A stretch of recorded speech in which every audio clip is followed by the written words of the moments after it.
Marty Stoltz, I'm the cinematic director here at Big Huge Games. Cinematics have changed over the years. It used to be you would get your opening cinematic and your ending cinematic, and you'd get a couple other ones in the middle of the game. That's changed now that we do a lot more runtime stuff. What is a cinematic? Is it the little mini vignette that you get for 2 seconds when you break away to a character? Is it a boss battle scene that you get? You know, that of what a cinematic is has changed a lot over the years. But generally, I try to think of it as we do the things that the gameplay can't do. We tell the story elements that you can't do in the mechanics in the engine of the game. From the beginning, we were wrong. It starts with a script. And a lot of our script supports a main quest that you do in the game. So obviously they had to work out what the main quest and all the elements of the main quest. And then they determined, well, what's going to be a cinematic, what's not going to be a cinematic. What can we do in the game? What can't we do in the game? We take that script and we block it out into an animatic, which is really just a rough example of what the movie looks like. And you can see here, this is our opening sequence where we have 2 gnomes that wheel your character's body down a hallway. And really, I mean, the character models aren't even really the final models at all. It's just a max biped. But we get an idea of what our shots are going to be, what the timing is going to be like, and even a rough action what the characters are going to do. And so we'll take these shots and we'll go into the motion capture studio. And this time we went to EA Vancouver to do our motion capture sessions.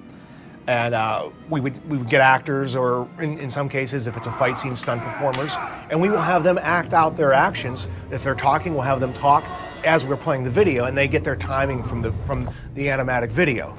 So that way, when we go in to shoot, all our timing is already worked out in the motion capture studio. So when we bring that footage back here, it's much easier to time out. What do you think this one is then? Alpha? Dorani? Could even be a Jotun? Always a surprise, eh, Garan? Eyes on the job, boy. Don't matter what it is. Dead's dead. The biggest challenge, I think, in some of the challenges we had on this project, and more than others, is space. What space does the scene actually happen in? Because when you shoot it in a studio, it's just a studio. It's a bunch of blank walls. But when you put it into an actual physical environment that people are building, then, you know, guys might walk into walls, cameras might bump into walls, there might be objects there. And the thing you have to remember is, cinematics we're not making movies, we're making games, and so the movies have to support the game.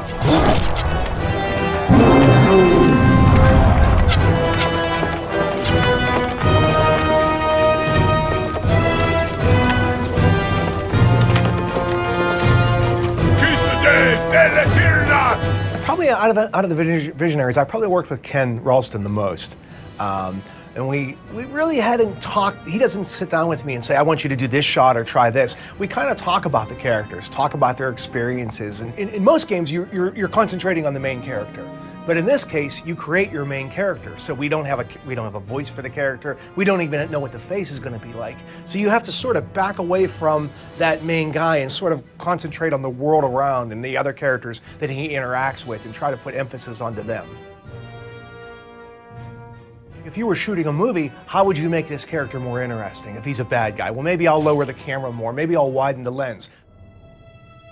But Gadflow, the new king of the Winter Court, surprised us all.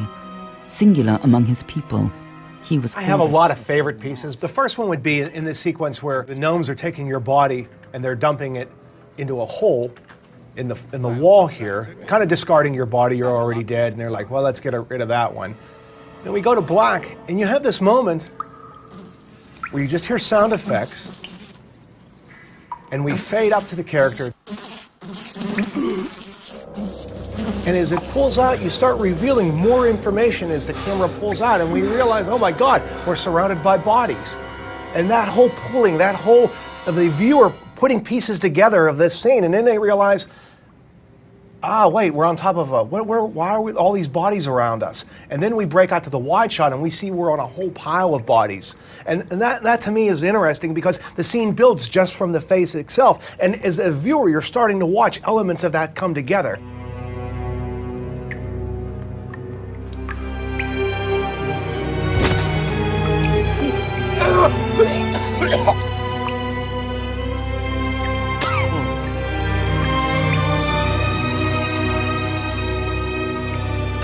When you work on a lot of licensed titles, things are sort of locked. You have your certain set story, characters act a certain way, and you can certainly be creative, but it's far different than when you work on a brand new IP, and you know, the door's open for what you want to do creatively.